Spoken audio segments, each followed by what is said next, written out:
So if you've ever sat by a perfectly tranquil, crystal clear backyard pond, you know that feeling, right? Oh, absolutely. It's hmm incredibly peaceful. Yeah, the sun is shining, the fish are just sort of gliding around. It feels like this effortless little slice of nature that you just get to sit back and enjoy. Right, it looks effortless. Exactly. But the reality of keeping these enclosed aquatic ecosystems actually running is, well, it's anything but effortless. Beneath the surface, there's basically an incredibly vicious, microscopic turf war happening. Oh, it's a zero-sum game under that surface. I mean, we are talking about a highly complex, highly delicate balancing act. Yeah. And, the moment that balance tips even slightly, the entire ecosystem can just collapse into a toxic green swamp. The margin for error is remarkably thin. Which is exactly the core mission of our deep dive today. We're exploring the actual science of creating and maintaining a miniature aquatic ecosystem. It's fascinating stuff. It really is. We've got a set of notes today specifically focusing on how semi-aquatic plants are used to naturally manage water quality in outdoor fish ponds because, frankly, maintaining that beautiful water feature requires you to act as a chemist, an urban planner, and like an interior designer all at once. And you're trying to control living organisms while doing it. It's a massive undertaking. Right. When you build a pond, you are essentially trying to replicate the immense self-correcting mechanisms of a natural river or lake. But, and this is the hard part, you are forcing it into an artificial, highly restricted footprint. And the ultimate biological weapon you can deploy to win this microscopic turf war, the thing that really does the heavy lifting to keep that tiny footprint viable, is the arrowhead vine. Yeah. Specifically, a variety called white butterfly, or Syngonium podophyllum. Yes. This plant is basically the ultimate biological workhorse. How do you balance the chemistry, give wildlife a home, and make it look good all at once? You use this plant. You do. And what's fascinating here is that this specific species represents a very unique approach to ecological management. I mean, this isn't just about picking a plant that looks attractive near water. Right, it's not just decoration. Exactly. We are looking at a scenario where natural biological mechanisms are being harnessed to solve complex chemical problems within a closed system. You're effectively utilizing a living organism as a piece of functional self-replicating technology. That is such a wild way to think about a houseplant. So let's start at the chemical level, right? Before we even worry about what a pond looks like, we have to understand what makes it survive. Because an enclosed pond is essentially a trap.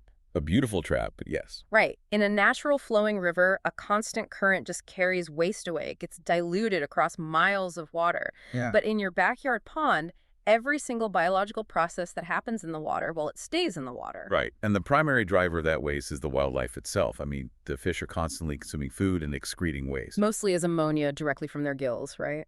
Precisely. Plus, you have organic matter, like dead leaves or uneaten fish food, that sinks to the bottom and just begins to decay. In a closed loop, that continuous accumulation of waste compounds is basically a ticking time bomb. Okay, let's unpack this. Because the research highlights that the Arrowhead Vine White Butterfly is a fantastic semi-aquatic plant exactly because it neutralizes that specific threat. It does. It has an excellent capability for pulling nitrates and phosphates directly out of the water column. And that extraction process is what keeps the water clear and actively keeps algae growth in check.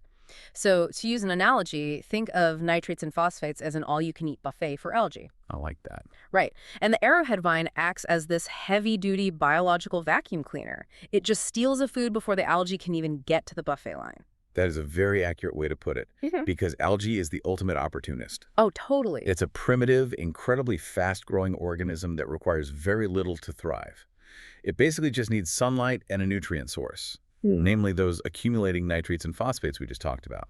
And if they're left unchecked, the algae just takes over. Completely. We will undergo an exponential population explosion and turn your pristine water into an opaque green soup in a matter of days. So rather than going out and buying an expensive mechanical filter, or even worse, pouring harsh chemical algicides into the water to artificially nuke the algae. Which often damages the broader ecosystem, by the way. Exactly. You just use the Syngonium podophyllum.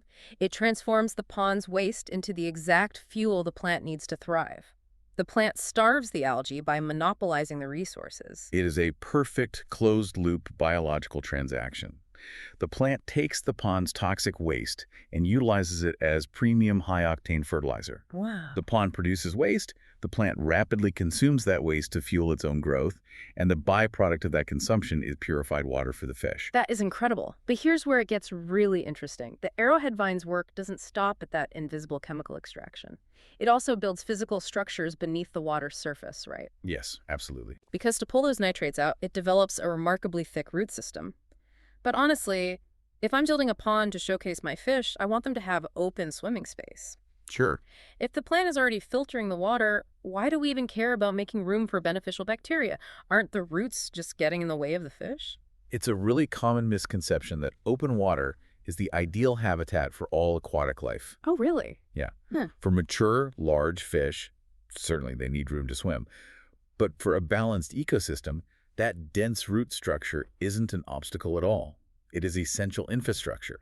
Yeah. You have to view that submerged mass as a submerged city. Okay, submerged city. Explain that. Well, think about the open water from the perspective of a newly hatched fish fry. It's the most hostile, dangerous environment imaginable. Oh, I guess they're just tiny snacks out there. Exactly. They are entirely exposed to predation from larger adult fish, frogs, birds, you name it. The heavily branched, thick roots of the arrowhead create physical barriers that larger predators simply cannot navigate. So it's a perfect sanctuary for the fry to hide. Precisely.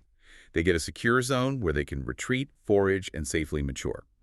But beyond the fish, the massive surface area of those thick roots provides a home for beneficial bacteria. Right, the nitrifying bacteria. Yes. The plant is great at absorbing nitrates, but it can't consume the raw ammonia the fish excrete. It relies entirely on these microscopic workers to break that raw ammonia down into nitrates and eventually into the nitrates the plant can actually eat. So it's like a chemical assembly line. Exactly. Yeah. But these beneficial bacteria need a physical surface area to colonize. Yeah. They don't just float around freely. They glue themselves to a surface to form a biofilm. I see. So if you just have a bare plastic pond liner, there's nowhere for them to live. Right. Yeah. You'd be severely understaffed on that assembly line. The roots provide a vast landscape for this critical secondary workforce to grow on. They support the overall health of the pond right alongside the plant. That totally flips my perspective. It's locked in this intricate symbiotic dependency. But that brings us to a pretty massive catch, right? A highly efficient biological machine that grows incredibly well comes with a significant downside. It definitely does. Success in an enclosed ecosystem inevitably breeds its own set of complications. Yeah, and that brings us to the physical constraints of our outdoor ponds.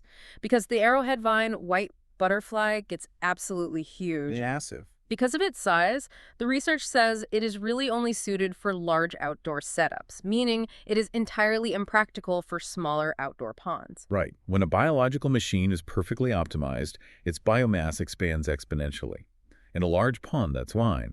But in a more constrained environment, like a small patio pond, that vigorous growth becomes a structural liability.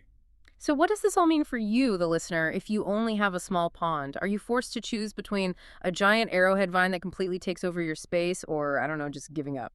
Well, there is an alternative mentioned in the research. For smaller ponds, you can use Pothos epipremnum aureum. Okay, Pothos. But there's a drawback there too, right? Yes, this raises an important question about the intersection of utility and aesthetics. Yeah. Pothos has a very similar capability to root in the water and extract nitrates. It does the same mechanical function, but its growth tends to look a bit too well cluttered compared to the arrowhead. Cluttered, yeah, because the arrowhead has that upright architectural look, and the pothos is a trailing vine. So without soil or a trellis, it just tangles up into a messy pile on the water. Exactly.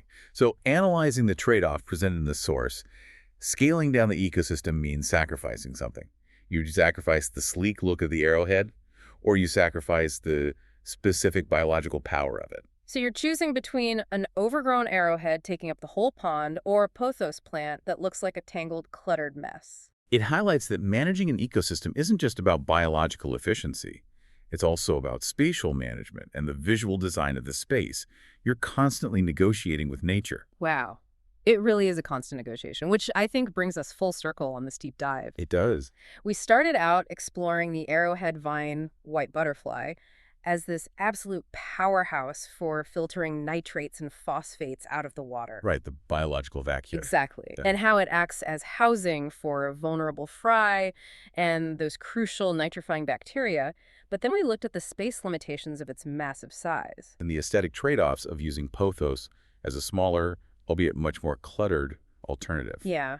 So for you listening, whether you are planning your own outdoor water feature or you're just appreciating the hidden complexities of nature, understanding this balance of chemistry, habitat, and scale is just incredibly rewarding. It takes so much unseen labor to maintain that illusion of a tranquil pond. It really does, and I think it leaves us with a fascinating final thought to ponder. Oh, definitely. What's the takeaway here? Well, if a single semi-aquatic plant can so dramatically dictate the chemical clarity, the survival of young fish, and the visual aesthetic of a pond, how many other perfect biological solutions are out there, Oh, wow. right? Solutions that we simply can't use because they're fundamentally incompatible with the rigid human-made spaces we've built for them to exist in. Yeah, that's something to think about. We just want nature to fit in our perfectly manicured boxes.